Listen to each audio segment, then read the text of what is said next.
This program is made possible by the loyal financial support of the friends and partners of Family Policy Institute.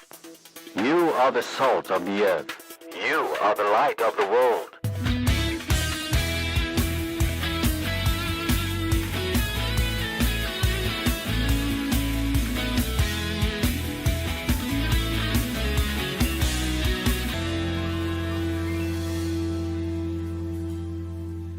Good evening and welcome to the program.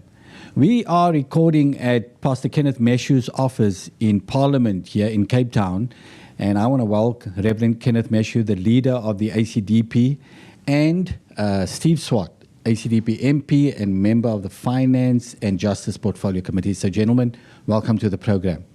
Thank you for having us. Thank you so much. Well, thank you for allowing us into your office, Pastor Kenneth, to conduct these interviews. So I want to start by talking about the 783 charges against President Jacob Zuma for fraud, racketeering, corruption that was set aside. And the High Court ruled that the withdrawal of those charges was irrational. And so the President appealed that to the Supreme Court of Appeals. But what happened at that court case was the President's lawyer surprisingly acknowledged that the withdrawal of that 783 charges was irrational. They agreed with the High Court ruling, but yet they were appealing that very ruling. So the question is, what do you think is going to happen next? I want to ask you first, Pastor Kenneth, and then Steve, we'll come back to you later. You know, if we had money, we would go to court and find a way of laying charges against the president and ensuring that those corruption charges go ahead.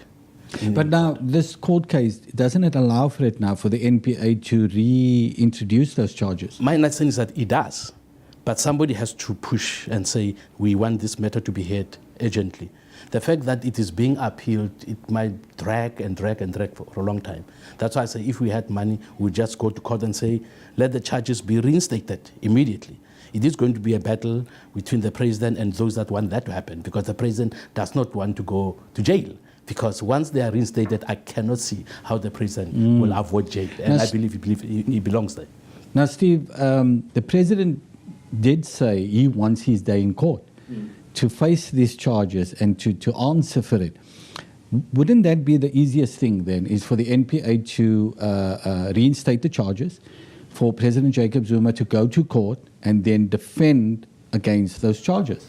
Well, everything he's done has been to delay his day in court, and it's taken almost 9 years to reach this stage. So I agree with our President, Reverend Meshoe, that one needs to expedite this matter now. How do we do that? What is the next? One is waiting for the decision of the Supreme Court of Appeal, and they are going to come out. The point has been conceded, so they will find that the decision to set aside those charges by the then MPA 9 years ago was irrational, and therefore those charges now stand. But then you're going to have further delay in tactics. The President is going to probably apply and make representations to the NPA that the time that has lapsed now, and we know the dictum that justice delayed is justice denied, and therefore that he shouldn't have to face any charges. And that will be another whole series of court cases around the decision as to whether he should now be charged or not. So it is a pity that these delays are continuing, absolutely, and we're faced with the situation in our country because those 783 charges were not instituted 9 years ago. But as an attorney, what do you think, could the Supreme Court of Appeals, when they make their judgment, could they instruct the NPA to implement those charges against the president? Well, you see, the NPA has got a certain discretion. They also have to exercise that discretion in terms of the law. And it could be that the SCA gives that instruction, but it is unlikely because the NPA has got an inherent jurisdiction and an inherent discretion to consider representations at any stage. So I think it would be a far stretch for the SCA now to instruct the NPA to institute charges. They still would have to hear representations as per normal. But I mean, the time lapse is greatly concerning. And of course, all the court action, the court fees, court time that has been spent on this issue over many, many years. Yeah, it's millions of rands. Pastor Kenneth, do you think the leaders of all the political parties writing to the president and asking him to face those charges, do you think that will help? Because delaying and dragging out this process is harming and damaging the country. Well, I don't think it will help when one looks at the president's response and reaction to the marches that have been taking place, that he must step down. I think pressure has to be placed on the NPA. NPA must prosecute. And I think if there can be protests and marches and demands, that the NPA must do the right thing. And also quoting what my colleague Steve has said, over the years, the president was saying, he's looking forward to his day in court, when he will answer and clear his name. But now, obviously, we know that a few months ago, the president even said, I don't know why people say I've done anything wrong when they didn't tell me what wrong I've done. At the same time, he's running away from these 783 charges, and he's asking, what wrong have I done? What wrong have I done? So I think pressure must be placed on the NPA. Okay. And I think also the Supreme Court of Appeal is going to uphold the ruling of the High Court, that that ruling or that decision by the NPA to stop prosecuting was irrational. Yeah. So there's no way that they will disagree with that. Yeah, so everybody agrees on that. Even Zuma's lawyer has agreed on that. Zuma's lawyer has agreed on that. But you raised the issue about marches and protest action now. We're recording this in your office here in Parliament in Cape Town on the 28th of September. Yesterday, the 27th of September, we had the SACP and COSATU marching in Cape Town, Johannesburg, Port Elizabeth, Durban, and these are alliance members of the ANC. And they're calling for Jacob Zuma to step down. They're telling the president must step down. And the march was against state capture. So somebody asked the question, do these marches work? Do they have any impact or effect on the African National Congress? And I want to ask you that question. I think they do. Ultimately, people will see the fruits of what they were demanding. Ultimately, it will happen. So the people must increase the pressure. And I think the pressure now needs to be directed to the NPA. The NPA, after the appeal has been heard in the SCA, the NPA will be given the discretion, as I said, to decide what to do. So if members of the public can say NPA, and they will, reinstate the charges, because everybody knows that the president has said in the past he wants to have his day in court, and we also want justice in South Africa. One of the reasons why crime in South Africa is increasing, people are getting away with their crimes.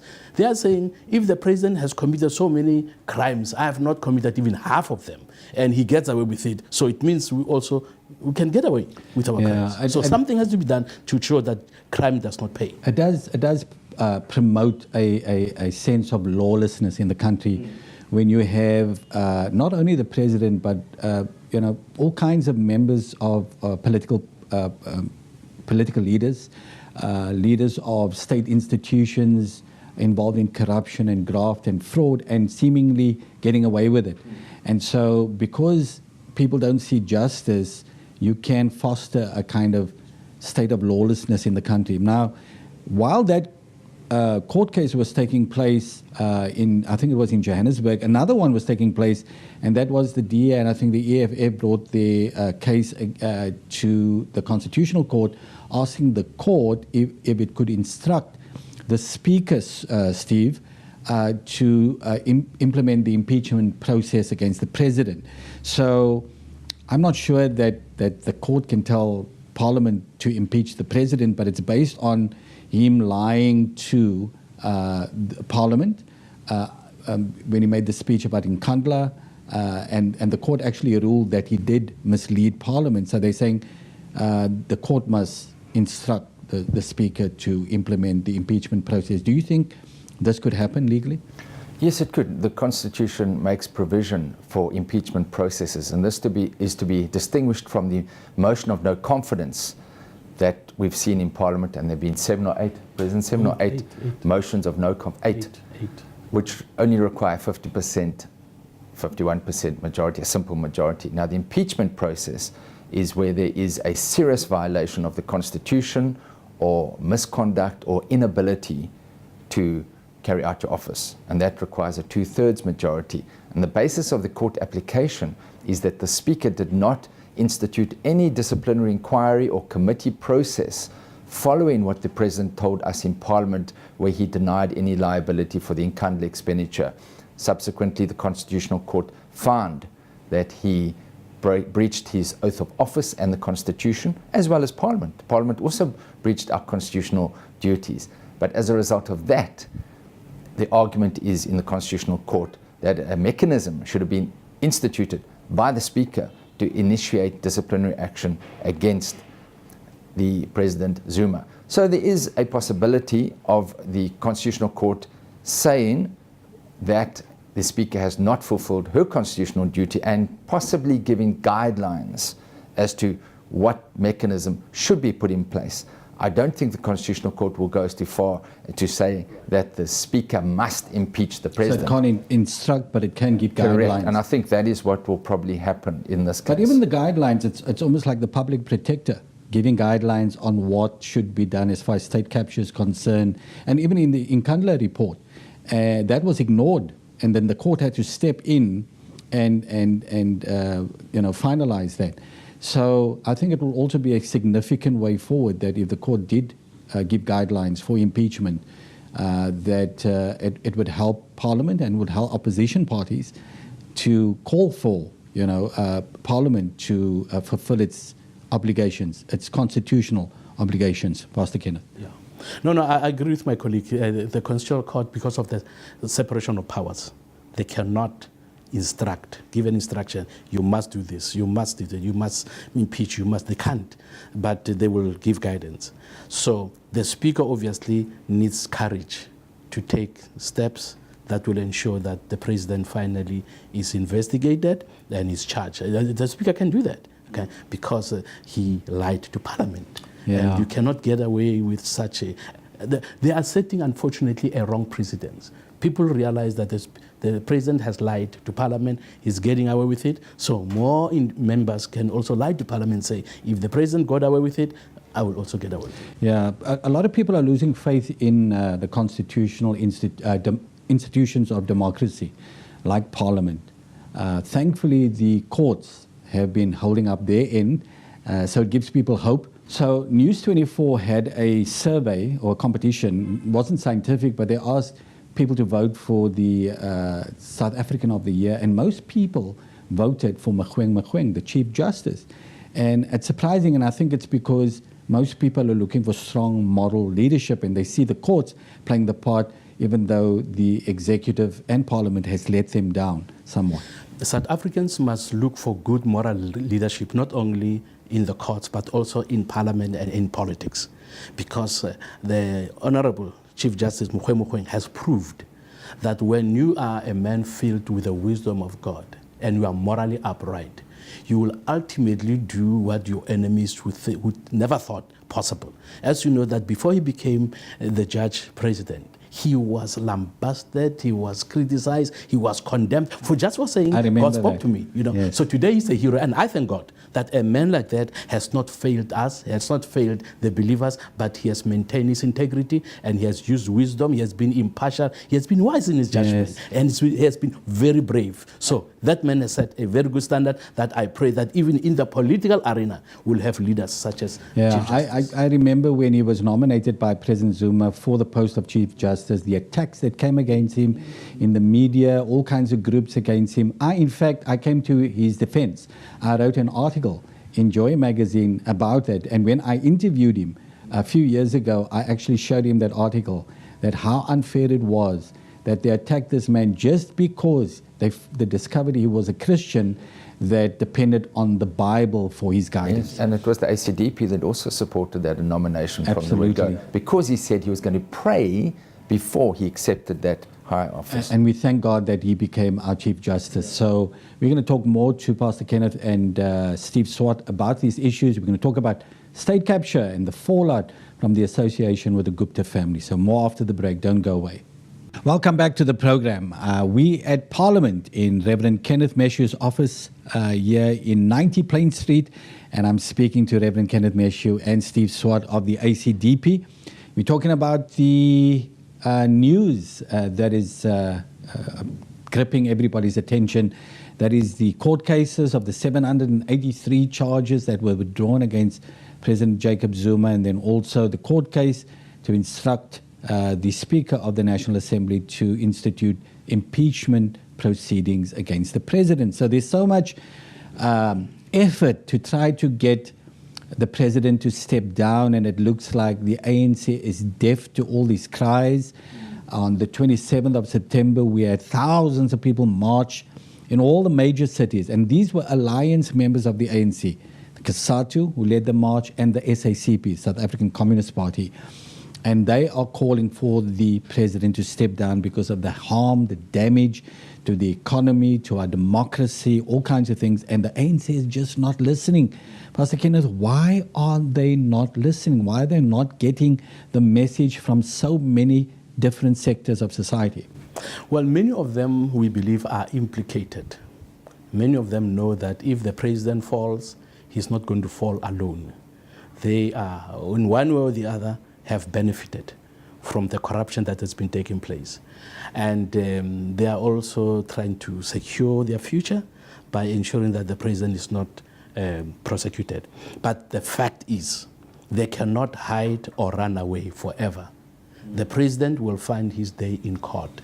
Yeah, and those who are his supporters, who are implicated, will also find their day in court. And there is some encouraging signs, like the 8th vote of no confidence, that a number of ANC members voted with the opposition to remove President Zuma. Okay, so that's encouraging. Then you look, Makosi Khoza, who spoke out, unafraid, standing up and say, I don't believe in this, I don't believe in the corruption, the state capture, the Guptas and all that, and even resigned from Parliament rather than face a disciplinary hearing that she believed was rigged. And I think most people will agree. But do you think there are more people in the ANC that's uncomfortable and want to see something else happen? Absolutely. Whilst many are implicated, there are still good people. And we saw that in that vote of no confidence, where Parliament actually began to flex its muscles, and the Speaker gave a secret ballot, which nobody was expecting. And we also see Parliament now starting to flex its muscles when it comes to looking at all the emails, the leaked emails about state capture. Various portfolio committees now are setting up investigations, inquiries. The Public Enterprises Portfolio Committee will be looking into Eskom, Denel, and of course Transnet, the billions of rands that we've lost. And it is disgraceful, actually, when one looks at the poverty in our nation and one sees the level of funds that have gone overseas. Former Minister Pravin Gordhan estimates 100 billion rand of kickbacks. And that affects our whole budget. And it goes right back to earlier this year when we had that midnight reshuffle where the cabinet ministers were fired, Pravin Gordhan, Nthabisi Jonas, Derek Hanekom, the good guys, and replaced with persons that have stronger links with dubious family members. And we saw incompetent ministers, in our view, that were kept, all playing into the hands of state capture and with the Guptas. Yeah. So that time is coming. Justice will prevail. The looters will be looted. The state captures will be captured as we stand firm. And we need prayer into the situation, but we need action. And as we've said in Parliament, it is time for the President to stand down. We have said, our President has said it, we have said it, that he has been weighed in the scales and found wanting. The writing is on the wall. So if we come to state capture, this won't go away. And if we look at the Gupta family and what has happened in the past few weeks in this country, all the companies, organizations that have had contact or business dealings with the Guptas are seemingly, being unraveled, coming apart. First being Bell Pottinger, the PR company in the UK that has now been ruined because of the exposure of the work they've done for the Guptas and stoking racial tensions here in South Africa. Then KPMG, a huge organization auditing organization that is, came clean on the exposure of a rogue unit in SARS, and that it wasn't correct, but yet it harmed so many people. So many people lost their jobs as a result, and so there's a huge fallout on that.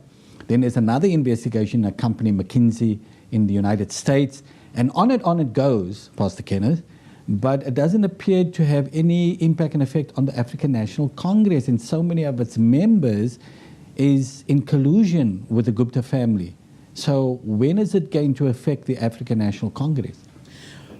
Maybe before coming to answer your question, I need to tell you what a pastor by the name of Harold Weiss told us early August this year. The Lord has been giving him a number of dreams and visions. And one of them, he said he saw a massive tree being blown out of the ground. And all the roots became visible. And as I was watching, the roots were becoming cleaned as every corrupt thing, every dirt is removed. And the Lord said to him, what you have seen, the state of corruption you have seen in this country is nothing compared to what is still to come. So when KPMG was implicated, that there was evidence that they also were involved in some corruption, then we said this is part of what was shown to him that it is going to happen. So corruption in South Africa is in the tentacles are in everywhere. They are everywhere. That's why when people are saying the ANC will self-correct, it's not going to happen. It's not going to happen because the roots are too deep. So while there are many credible, dignified, and respected individuals within the ANC and in Parliament that we respect, who we know are not involved in this corruption, but there are many who are benefiting and who are affected, who are wishing that the president will not fall, because definitely if he falls, they're going to fall with him. So do you think there's going to be more exposure? Yeah, definitely. In other sectors of society? There are going to be more exposure. So it's going to get worse before it gets better? Right. There's going to be more exposure, and with this exposure, all the people that we thought were clean, we are going to be shocked. I mean, KPMG is a good example. It was a respectable organization that even Parliament, they were even auditing departments of Parliament. Why? It was of government. Why? Because they were so respected. They had such high moral integrity. But now everything has changed. And so it's not only going to be them. There will be other organizations. There will be more individuals who are going to be exposed. And I'm hoping that when this happens, Christians will come to a place where they say, we want righteousness now in government. As you know, that the Bible says, righteousness exalts the nation. Right. But sin is a disgrace. So what we are seeing in South Africa now is disgraceful. And Christians are the only people, I believe, maybe not only, but Christians can have the power to bring this to an end by saying, rather than just look at the people have been in the struggle, people have been there, we need to say, let's look for righteousness. Because righteousness will ultimately exalt South Africa. South Africa has a brilliant, wonderful future, I believe, an excellent future. But this excellent future will not become part of us. It will not manifest until Christians say we want righteousness in government and in every area of society. Absolutely. So, Steve, what Pastor Kenneth is saying is so true, because righteousness, the Bible says, exalts a nation. What is destroying our nation currently? It's unrighteousness. Right. It's wickedness. It's selfishness.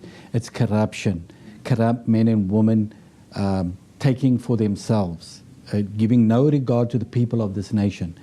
The theft, you say, of 100 billion rand, estimate 100 billion rand. It could be more. We're not even aware. But as Pastor Kenneth said, that as more companies and associations and people and groups and institutions are exposed, the collusion with this Gupta family, who appears to be right at the center of everything. The president is connected to the Gupta family's family. The president's family is connected to this Gupta family, and it appears that everything that the Gupta touches is now turning into dust. And so I think the key thing here is the African National Congress as a political party, as a movement, needs to come clean in their associations with the Gupta family. Who was offered what? Which ministers got their jobs as a result of the association with the Gupta families? All those kind of things need to come up. But how does it come out? Well, we've already seen various reports, starting with the Public Protector's report, that named certain people. The Minister of Minerals Affairs, Zwane, the role he played in facilitating the Eskom deals, the firing of former ministers that were clean and stood in the way, Ramat Lodi, a former Minister of Minerals, the Finance Minister. But what is significant for the ANC is going to be the upcoming elections in 2019. We already saw 2016, 3 to 5 million ANC supporters stayed away because of corruption. And so it is going to have a deep impact on the majority party. But the steps going forward, I've said in Parliament that there is sufficient evidence to institute criminal action now. However, the NPA and the Hawks have been reluctant to do that. And so the only inference that one can make is that they are possibly captured. They captured, so you're not going to get justice because they're all captured, they're all controlled by the political elite. Put pressure on them again. The evidence is there. We as Parliament now are having our inquiries where we're going to ventilate all those issues. We're going to call the family members, Duduzane Zuma, the Guptas, to Parliament to come and explain what happened, what context took place. They cannot refuse to come to Parliament. When they are subpoenaed, they can be locked away if they don't come to Parliament. So we are going to exercise and flex our muscles. But at the end of the day, it must be the criminal justice sector that's got to step in. And if they don't step in quick enough, then one can have private prosecutions. But that is only where the criminal justice sector declines to prosecute. So we are hopeful that they will do the right thing and start instituting the actions and start recovering those funds that are overseas. Yeah, and the noose does appear to be tightening around the ANC as a ruling party, because just about every sector of society now is turning and saying, we want Jacob Zuma to go, we want a report and an investigation into state capture. Now it's the alliance partners, the SACP and COSATU, and it appears as if the ANC is becoming more and more isolated. They're going to be standing alone with the Guptas trying to defend this, the indefensible. But I think God is at work here, and we need to understand it and just with our spiritual eyes, see what God is doing in this nation, not to lose hope, to keep on praying. But after the break, Pastor Kenneth and Steve, we want to talk about what the Christian church can do. The Christian church has an incredibly important role to play in all of this. This is corruption, this is unrighteousness, this is wickedness. We can see the enemy coming in to destroy this nation, using all manner of methods to do so.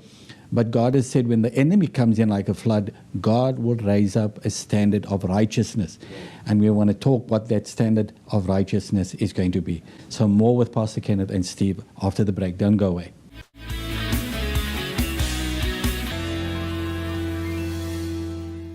Welcome back to the program. I'm speaking to Reverend Kenneth Meshoe of the ACDP and Steve Swart.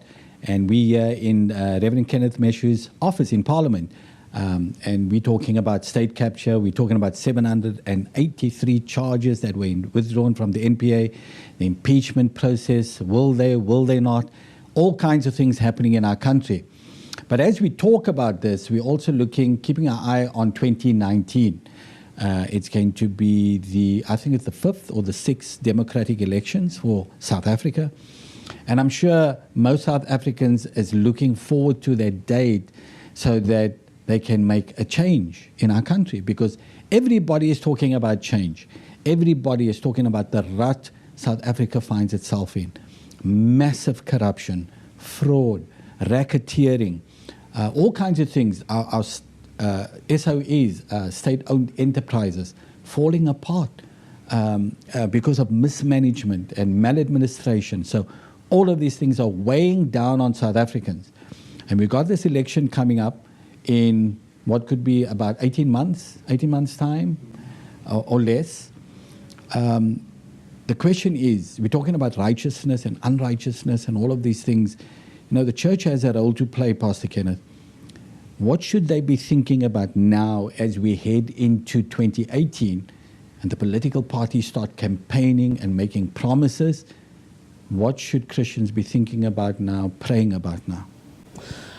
I think if Christians choose to be part of the solution, and that will help take the country forward. And if they choose to be part of solution when it comes to elections, they would ask God, you know the hearts of the people. Who are the people who are righteous? People who love and care for the needy? People who want to help the nation of South Africa. And if they pray, God will not say anything outside righteousness. He's going to speak righteousness because righteousness exalts the nation. So it is high time that Christians start thinking about what will exalt this nation. This is a beautiful country. That should be a leader, not only in Africa, but in the world. South Africa must be a leader. And for that to happen, we need to have credible leaders of integrity. Other political parties may talk about integrity, but when you ask them, what do you understand to be integrity? You will be surprised at what some of them would say in answer to that question. So Christians have the duty to pray. And when you pray, one of the scriptures they like to use is 1 Timothy chapter 2. Okay? Pray for all those in authority that you may. The interesting thing that maybe I need to point out is that pray for those that are in authority so that we may live peaceful and godly lives in all holiness. Okay? God directs that when you pray for those in authority, specifically it should be so that we live peaceful and quiet lives in all godliness and holiness. But what does most Christians do? When they pray for those in authority, they pray for wisdom. God give them wisdom. God give them wisdom. And my question is, if you pray for somebody who's a thief and you say, God give him wisdom, what answer are you going to get? That person is going to be even more innovative in doing corruption. So rather than just saying, give people wisdom who are involved in corruption, we must be scriptural and pray so that those who will come into authority will help us live peaceful and quiet lives in all godliness and holiness. That's what the Bible says. So that should be our prayer, and that should be also what we promote and vote for. Vote and look for people of high moral standards.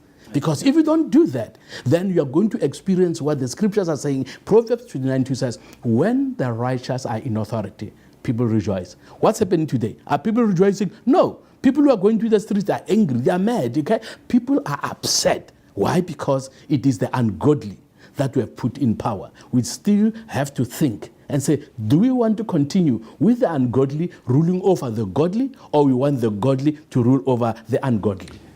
So, Steve, you know, the Bible talks about selecting leaders of integrity. Yes. But you know, in most people's minds, they might be thinking, you know, it's a guy that's a good politician, a good leader, and he's charismatic, and he makes good decisions, and he gives great speeches. Is this what the Bible is saying?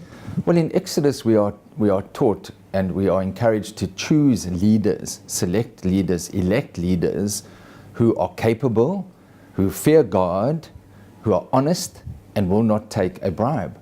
Those principles are there in the Bible. And if we follow that, just think of the leaders we could have in government. Absolutely. You just one of the key things you just said in all of those capable, they won't take a bribe, but you said who fear God. Absolutely. I think that is the key for where we're heading in 2019. What is missing in South Africa is the fear of God. True. It's a fear of God. Because if people do the kind of things they do, even in the church, the indication is there is a definite lack of the fear of God in South Africa. That's why we are in the position that we are in. And if Christians out there, and the majority Christian nation in South Africa, 78.9% self-identify as Christians in this country, if they would make that a priority and say, we're going to choose and select men that fear God, that we know have the fear of God upon them, what would happen to this nation? What kind of parliament would we elect and government in 2019? Well, again, Proverbs 29:2 says, when the righteous are in authority, the people rejoice. But when the wicked rule, the people mourn. And I would submit that the people are mourning at the moment because the righteous are not in authority. It's and amazing. we look forward to that because the Word of God gives us such clear guidance. It's amazing how that scripture is so true to us. It's become so relevant. When the righteous rule, the people rejoice. When the wicked are in authority, the people mourn. And I don't think there is a single South African that can say we're rejoicing in this country, that anybody's rejoicing about anything in this country. As you said, Pastor Kenneth, we have great potential as a nation. We have wonderful people, we have resources, we have tourists flock here because it's such a beautiful nation. But what is destroying us is the corruption. It's like a cancer that is eating from within, that people don't, it's not always noticeable unless the media, of course, exposes it.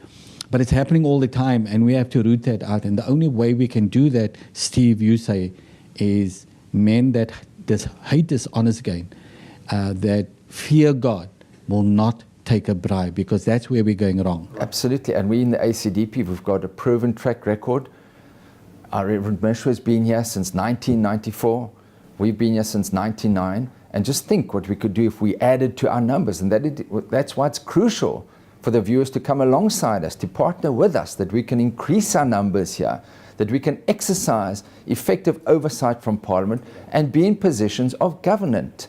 We are already co-governing in metros. We are showing our mettle. We are showing that we can do it.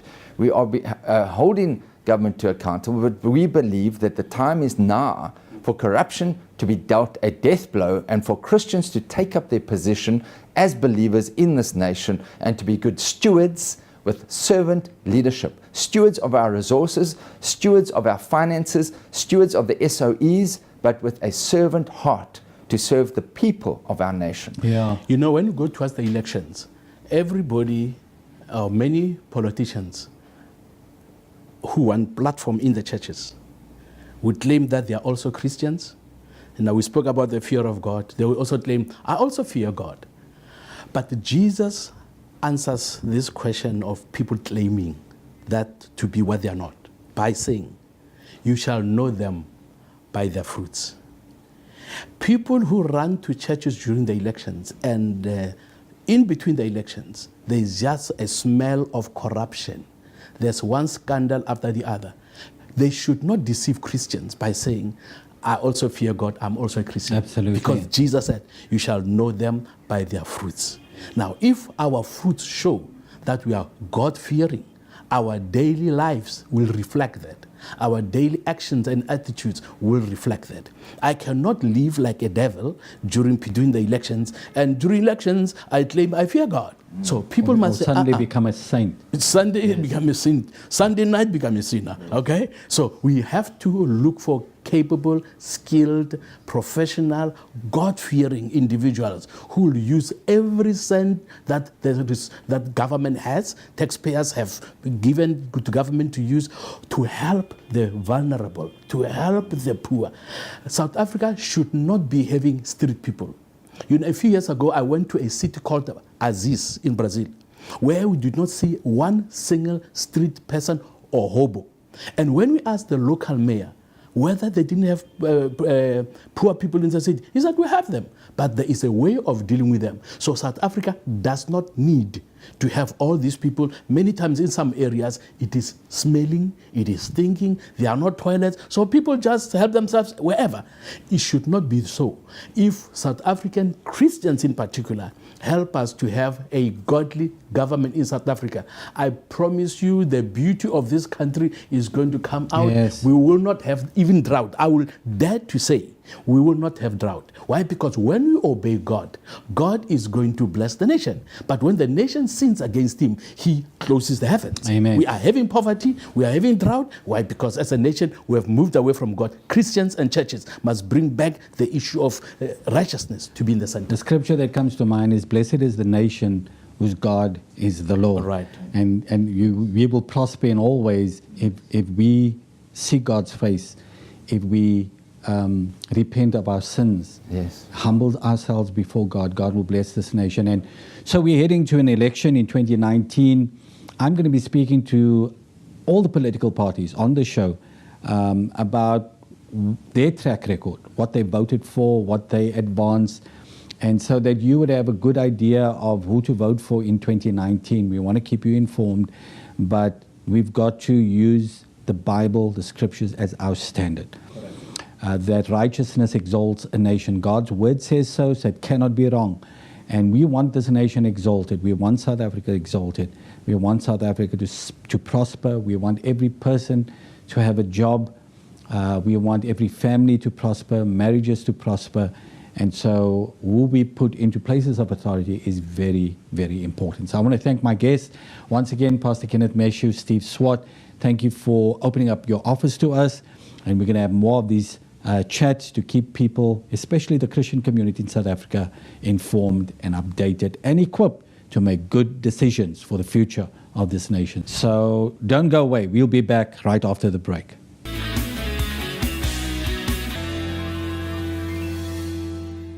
Welcome back to the program. It's my great pleasure to introduce to the studio Theresa Conradie, an attorney that acted for the South African Council for the Charter of Religious Rights and Freedoms in the schools case.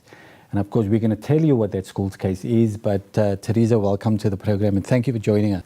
Thank you, Errol. It's lovely to be back.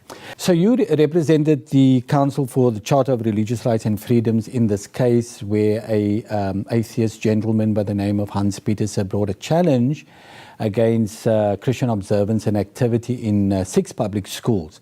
There have subsequently been a ruling in that, but you've studied the judgment and you're saying it's not as bad as we initially thought. Just explain that.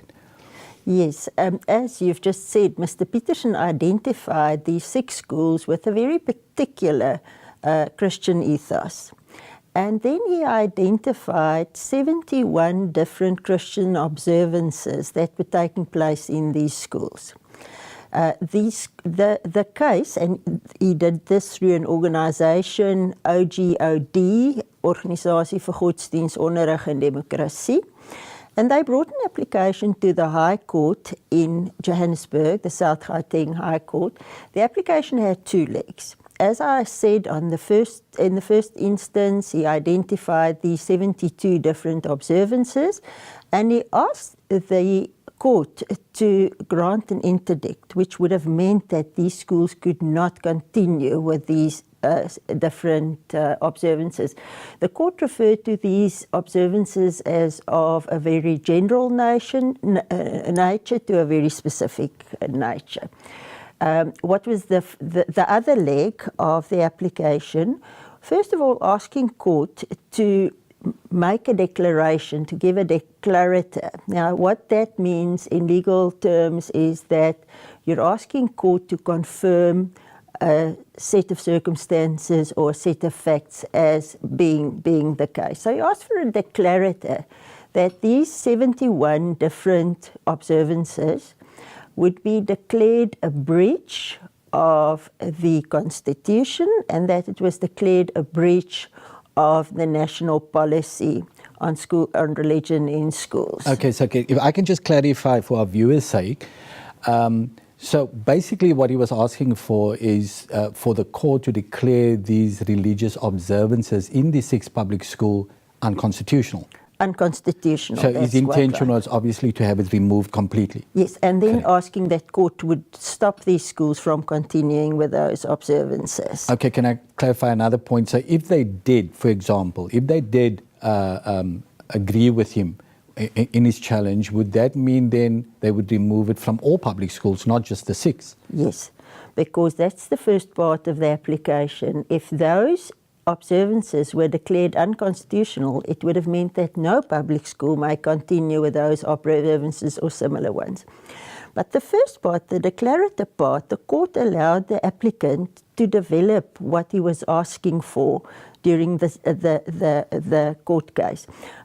These requests that you're asking the court for are known in legal terms as prayers. So first of all, there was just the one prayer declaring all of these unconstitutional or a breach of the national policy. In its amended notice of motion, the applicant then came to ask for 7 prayers, that 7 different things get declared unconstitutional or a breach of the policy on religion in schools. The first 2 prayers are the ones that court granted. The court granted the prayer that it offends Section 7 of the Schools Act for a school to promote or allow its staff to promote one religion to the exclusion of any other. That was the first part of that was granted. The second one that was granted said that a school may not hold out that it promotes the interest of one religion or not. So those are the ones that were granted. But I'd like us to focus a little bit on what was not granted, because that tells us a huge lot about what the court actually said. Now, let me just, as a little bit of background, say that the court, it's a lot of people think it's a technical judgment, but we mustn't make it too complicated for ourselves. Yes. The court spoke of the legal principle of subsidiarity. Now, subsidiarity means that one's got a whole hierarchy of legislation. At the very top is the Constitution, then one has the National Schools Act, then you have the Provincial Schools Act, and then the court spoke of, then you have a patchwork of legislation on a local level, which the main one for this case would be the policy that the school governing body has to have relating to religious observances. Now, let me backtrack one moment further. The Constitution says the following. Section 15.2 says that any state or state-aided institution may have religious observances.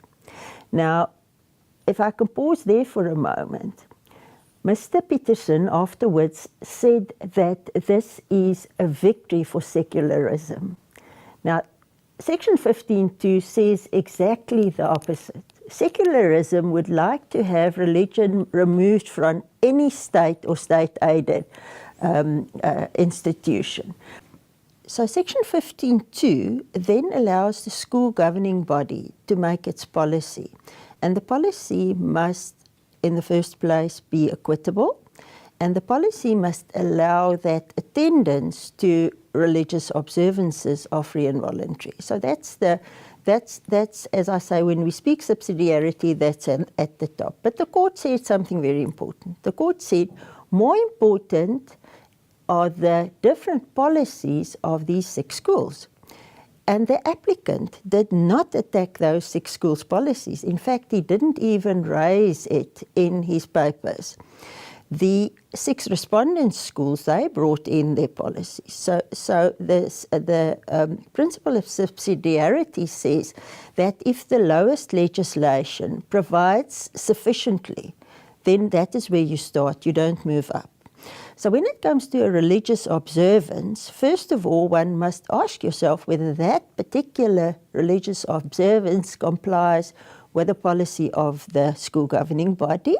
And then if the policy of the school governing body may not comply with Section 15.2, that's another challenge.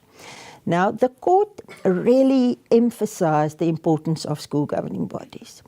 The court, for instance, explained that school governing bodies, legislation requires that more than the half of the members of school governing bodies have to be parents. And by that saying that the parents have a definite role and responsibility on a school governing body. What the legislation then requires is within 90 days of a school governing body being elected, it is supposed to submit to the MEC of Education in that province the policy. And if the MEC has okayed the policy, then it's in place. We are, Errol, really encouraging parents, instead of going into a flat panic about this, that this would be a wake-up call for them so that they have to get involved with their school governing bodies. But if I for a moment can come back to what the court did not grant. This is just as important. First of all, the court did not grant the request for the 71 interdicts. And the court is saying that many of those 71 different religious observances could well be within the parameters of the policies of the SGBs and could well be within the ambit of the requirements of Section 15.2. So the interdicts were not granted. What was also not granted, and this one is really interesting, the applicant asked the following, that it be declared a breach of the national policy and be it unconstitutional that a public school aligns or associates itself with a particular religion. The court did not grant that prayer. The opposite is true, that a school can actually align itself or associate itself with a particular religion. It may not promote that it does so, and it may also not do it to the exclusion of another. Okay, so a public school cannot say, we are a Christian school. They cannot do that. Yes. But as far as observance and activity is concerned within the school, if they have a policy in place that's been agreed to by the school governing bodies and the MSC has been informed and it's been passed, they are free to do that. They are. So what Mr. Peterson was trying to do is have all of this removed. Yes. He wanted to get rid of it out of the schools. What he's saying is that if it's a public school, we're a secular country, we shouldn't have any kind of religious observance in public schools. Yes, Mr. Peterson throughout denied that is what he was asking for. But if I point you to the other prayers, you would see this is, if all of his prayers were granted, that would have been the net effect of what he was wanted to have.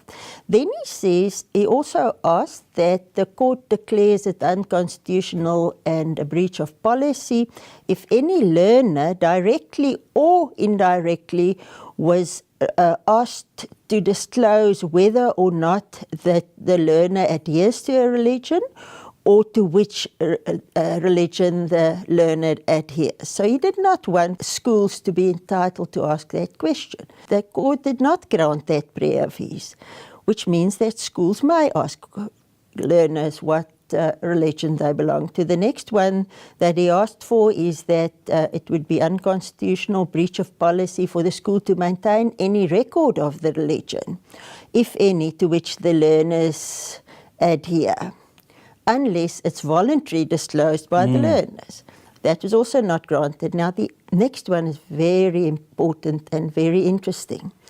He also asked that it be declared unconstitutional or breach of the policy to segregate or permit the segregation of learners on the basis of religious adherence by conducting or allowing any religious observances to occur during the formal school programs whereby learners who do not wish to participate or to opt out of such observances. In other words, if you, for instance, have a Christian assembly, to say to the children that do not want to attend that, to not have to attend it. So the court, by not granting this, recognized that it may happen. And then the last one, as I said, is now also asking that it be declared unconstitutional or a breach of a policy to allow these different religious observances that were asked for in the second part of the judgment.